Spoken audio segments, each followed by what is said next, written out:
Das polêmicas de arbitragem no Maracanã. Vamos convocar aqui o Leonardo Gaciba. Cadê o Gaciba? Companheiro, tudo bem? Boa noite. Sempre precisamos de você, meu parceiro. Tudo bem? Boa noite.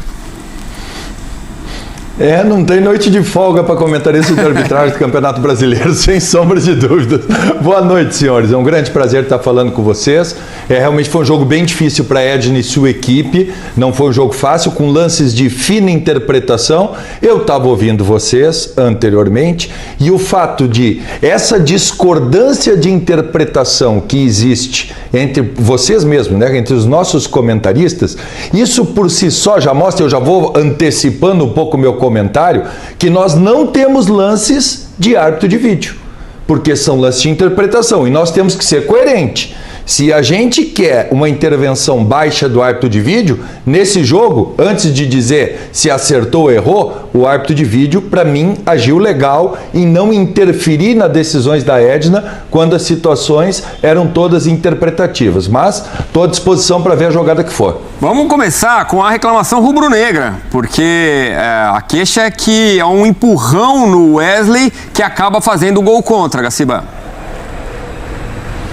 Eu vejo uma mão nas costas, aliás, duas. Não vejo nenhuma mão nas costas. São duas mãos nas costas, mas eu não consigo enxergar o que se chama de impacto, né? A ação do jogador que desequilibre o adversário, né? E eu acho que quem dá essa própria resposta é o jogador que faz o gol contra. Olha a atitude do Ed quando ele faz o gol contra. A atitude dele é de total frustração.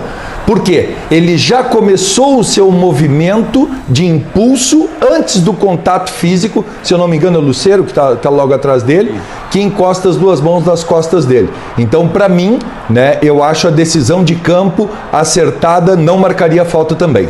Há um contato ali, mas parece que é muito fraco realmente. Eu concordo contigo, Gaciba, né?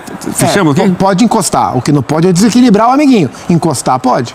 Agora, a grande questão que o pessoal no meu grupo aqui estava chamando de Gasparzinho. Não, Gasparzinho estava em campo. Houve ou não houve um contato no Pedro, na sua opinião, para a marcação do pênalti para o Flamengo, Gaciba? Mas esse lance é legal exatamente por isso. É isso que eu estava falando a respeito do árbitro de vídeo, né? Sim, não é pênalti Gasparzinho não, viu? Houve o contato físico.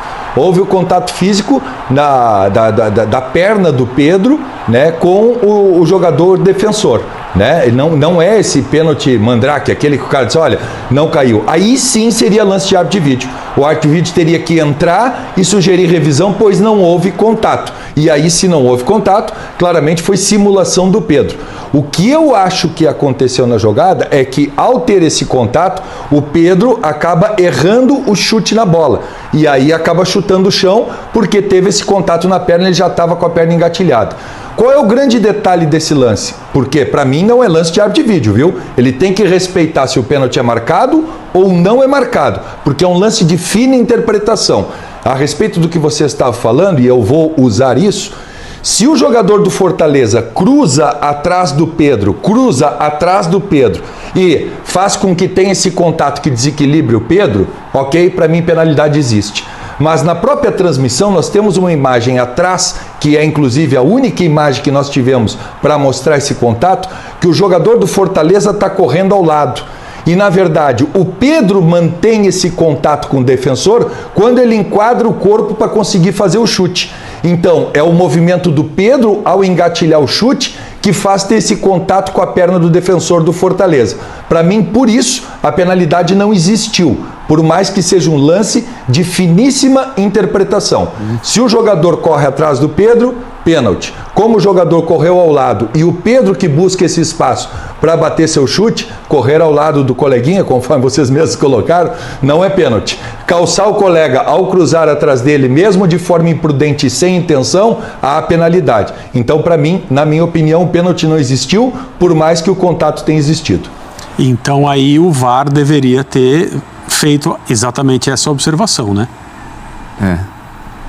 Ele deveria respeitar a decisão da Edna pelo seguinte, o que ela vai... A Edna diz, provavelmente narrou ao VAR, né? Pedro é calçado por trás. O VAR deve dizer para ela, sim, o contato físico existiu, segue decisão de campo. Porque isso é a interpretação da Edna, se esse contato é ou não faltoso. Certo. E isso é que a gente tem que perder aqui no Brasil.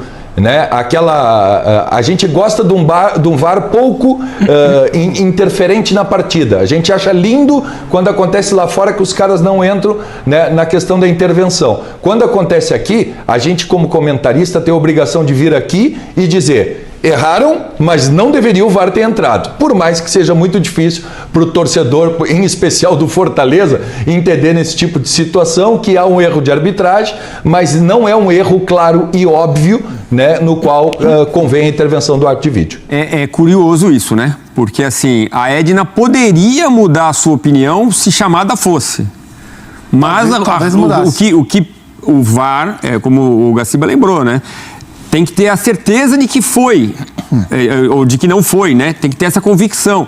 Então, o VAR não errou em não chamar. É bem curioso, porque a Edna poderia mudar a sua opinião. Mas, Gaciba, se por um acaso, na conversa da Edna com o VAR, ela tem a impressão de que o toque foi por trás e o VAR comunica que foi um toque lado a lado.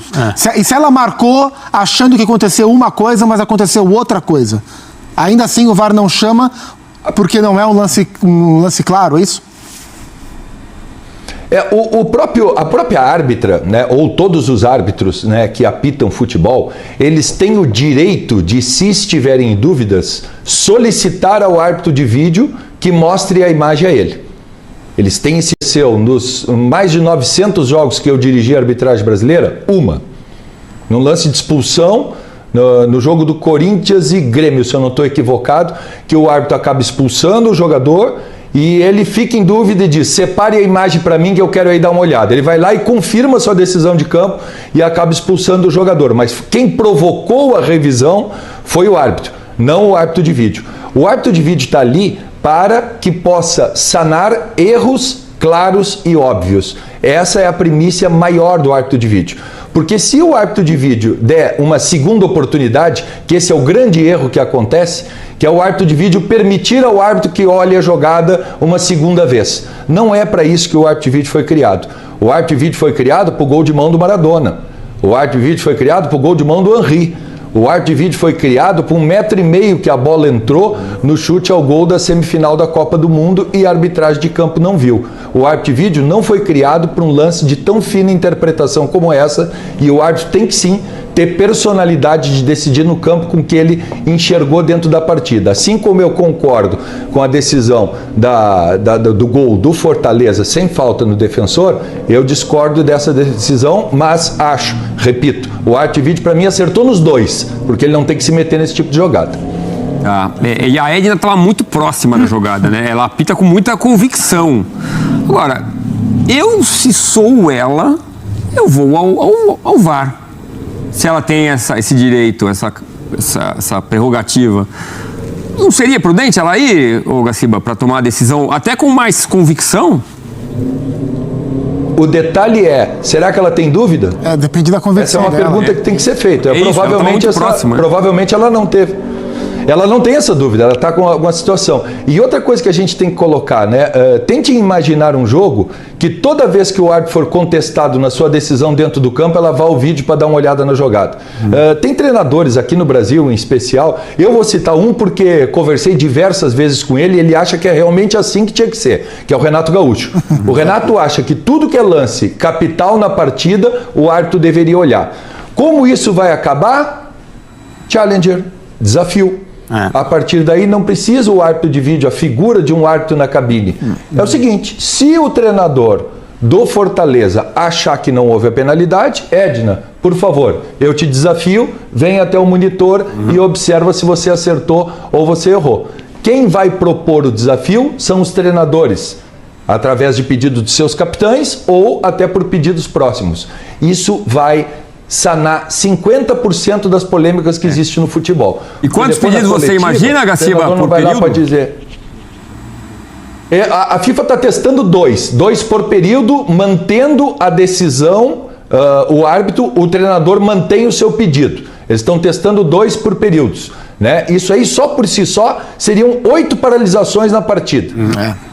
8 paralisações na partida. Levando em conta que, nesse caso específico, nós não vamos ter todo aquele tempo de checagem que o árbitro de vídeo normalmente tem, nós vamos colocar aí por volta de 1 minuto e meio, mais ou menos, com 8 desafios, né? Nós estamos falando de 12 minutos de impacto no jogo. Para mim é muito. Eu acho que nós tínhamos que ficar no campo de um desafio por período para cada um dos treinadores, e aí nós já estamos falando de 6 minutos que nós vamos colocar mais no tempo do jogo. Pode tirar a dinâmica. Lembrando que um esporte tão lindo como é o voleibol, hoje em dia o desafio é utilizado como tempo técnico. O treinador sabe que a bola não tocou no bloqueio, mas desafia para quebrar o ritmo da outra equipe. Então, quer dizer, se no vôlei acontece, imagine no futebol como é que vai ser. Gaciba, deixa eu te fazer uma pergunta. Na situação de hoje do pênalti no Pedro, o lance é checado porque é um pênalti e o protocolo manda checar. Os profissionais do VAR na cabine, eles podem ter visto, a gente não sabe, né, porque não temos o depoimento deles, eles podem ter visto exatamente o que você viu. O jogador do Fortaleza estava correndo de lado e o contato é provocado pelo atacante, então não pênalti. Mas mesmo que eles tenham visto isso, você não acha que eles deveriam comunicar a Edna para que no mínimo ela fosse ao monitor? Porque o lance é muito polêmico. Não é um erro claríssimo da arbitragem de campo. É essa a ideia? É um lance de interpretação. É um lance de interpretação. Eu vendo vocês dois conversando agora no programa, eu vejo que os dois argumentos são muito legais. São dois argumentos defensáveis. Isso aí, se você botar um torcedor do Flamengo e um do Fortaleza, cada um que tiver a sua opinião, ele vai ter argumentos suficientes para dizer se foi ou não foi pênalti. Uhum. Então, esse é o tipo de coisa que o árbitro de vídeo tem que ter consigo. Não existe um erro claro e óbvio. O que seria um erro claro e óbvio? Não sem tocou. Contato físico. Não tocou. O pênalti Gasparzinho. Perfeito. Né? Aí sim, aí é um erro claro e óbvio. Edna, vem aqui porque eu tenho uma imagem que vai mostrar para ti que tu viu um calço e esse calço não existiu. Certo. Não teve contato físico. Agora, ela viu um calço, teve o contato físico, a partir daí é com ela. A interpretação é com o campo. Tá bom, Gaciba. Daqui a pouco você volta para falar de outras polêmicas em outros jogos.